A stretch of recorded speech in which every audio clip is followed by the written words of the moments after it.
আজকের prediction euro cup জয়ী হচ্ছে Spain এবং এই কোপা আমেরিকা চ্যাম্পিয়ন হবে আর্জেন্টিনা এবং ইংল্যান্ড।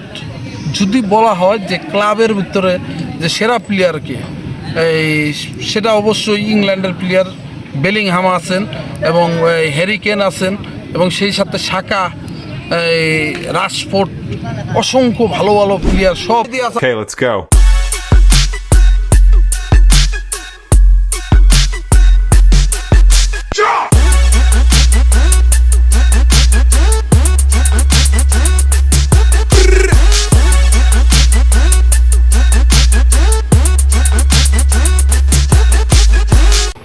সবাইকে অসংখ্য ধন্যবাদ। আমি সৈয়দ মোহাম্মদ ফাহাদুজ্জামান ফাহাদ এবং আমার সাথে আছেন ক্যামেরা আর.ডি. রুদ্র।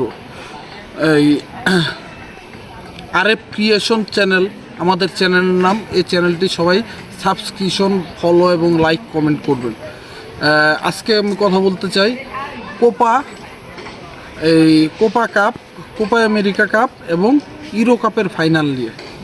আমি লাস্ট বলতে চাইছিলাম যে আর্জেন্টিনা ফাইনাল উঠবে এবং সেই সাথে হয়তো উরুগুয়ের ধরছিলাম। উরুগুয়ে যাই হোক যেভাবে হোক বাদ করে গেছে কলম্বিয়ার সাথে ফাইনাল।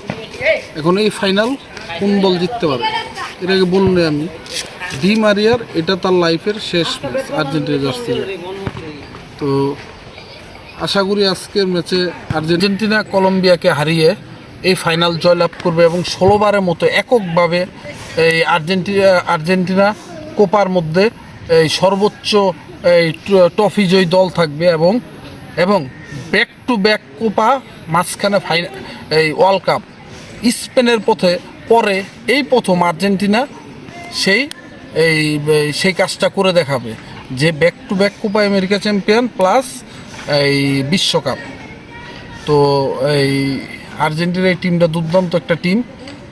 এই গত 3টা ফাইনাল এই টিমই এই শিরোপা জিতছে। বিশেষ করে মানে 3টা ফাইনাল বলতে আমি বুঝাইলাম কোপা দিয়ে শুরু, এরপর ওয়ার্ল্ড কাপ এবং ফিনালি সোমার আগে ওয়ার্ল্ড কাপ ছিল।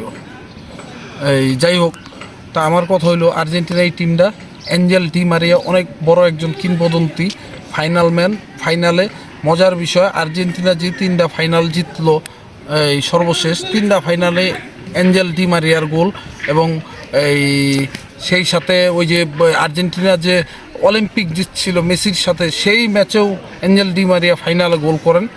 তো এই হলো ডি মারিয়ার কথা এবং ডি মারিয়া দুর্দান্ত একজন প্লেয়ার। তার কেরিয়ার বা তার ফুটবল কেরিয়ার তিনি আর্জেন্টিনা জার্সির জন্য অনেক কিছু করেছেন। আমার এটা মনে আছে, একটা কথা বলতে চাই ডি মারিয়ার বিষয়ে, যে আমার এটা মনে আছে যে 2014 ওয়ার্ল্ড কাপে ডি মারিয়া ইনজুরির সমস্যার কারণে এই তৎকালীন কোচ তাকে বেঞ্চে বসায় রাখছিল। ডি মারিয়া মানে পুরাটুক ম্যাচে তার মন ছিল খারাপ এবং কান্না ধরে রাখতে পারেনি যে উনি খেলতে পারতাস না, দেশের জন্য কিছু করতে পারতাস না। সেই ডি মারিয়া ঠিকই 2014-তে না খেলতে নামেও এই 2022 ওয়ার্ল্ড কাপে ঠিকই নামলো এবং ফ্রান্সের সাথে দুর্দান্ত গোল করলেন। যাই হোক, তো ডি মারিয়া বর্ণাঢ্য কেরিয়ার লিওনেল মেসির কারণে ডি মারিয়া অনেকটা আড়াল থেকে গেছে। এটাই বলতে চাই যে ডি মারিয়া লাস্ট ম্যাচ তো আর্জেন্টিনা তাকেও কাপ উপহার দিবে এটাই। সেই সাথে আরেকটা ফাইনাল আছে, সেটা হলো ইউরো কাপের ফাইনালে উঠেছে কে? ইংল্যান্ড এবং স্পেনের বিষয়ে আমি একটা কথা বলি যে স্পেন ফ্রান্সের মতো গতিময় ফুটবল টিমকেও তারা গত ম্যাচে যেভাবে বিধ্বস্ত করেছে, জাস্ট 5 থেকে 6 মিনিটের একটা ব্যবধান গোল খাইছে তারা, 5 থেকে 6 মিনিটের মধ্যে 2 গোল তারা দিয়ে দিচ্ছে এবং তাদের দুর্দান্ত রাইট উইং, লেফট উইং এবং মিডফিল্ড সেই সাথে তো এবং ইংল্যান্ড যদি বলা হয় যে ক্লাবের ভিতরে যে সেরা প্লেয়ারকে, সেটা অবশ্যই ইংল্যান্ডের প্লেয়ার বেলিংহাম আছেন এবং হ্যারি কেন আছেন এবং সেই সাথে সাকা, রাশফোর্ড, অসংখ্য ভালো ভালো প্লেয়ার সব এই ইংল্যান্ড টিমে।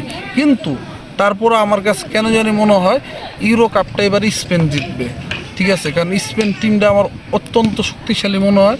ঠিক আছে, লাস্ট ম্যাচ ইংল্যান্ড যদিও নেদারল্যান্ডকে হারিয়ে উঠছে ফাইনালে, কিন্তু এই দুর্দান্ত গত কয়েক বছর ধরে দুর্দান্ত ফুটবল খেলা ফ্রান্সকে কিন্তু তারা পরাজিত করে ফাইনাল উঠছে। তো সুতরাং আমার আজকের প্রেডিকশন ইউরো কাপ জয়ী হচ্ছে স্পেন এবং এই কোপা আমেরিকা চ্যাম্পিয়ন হবে আর্জেন্টিনা। সবাইকে অসংখ্য ধন্যবাদ, সবাই ভালো থাকবেন, ভালো রাখবেন আপনার চারপাশ। এবং সেই সাথে ডিমারিয়া এবং কাপ নিয়া আর খাবার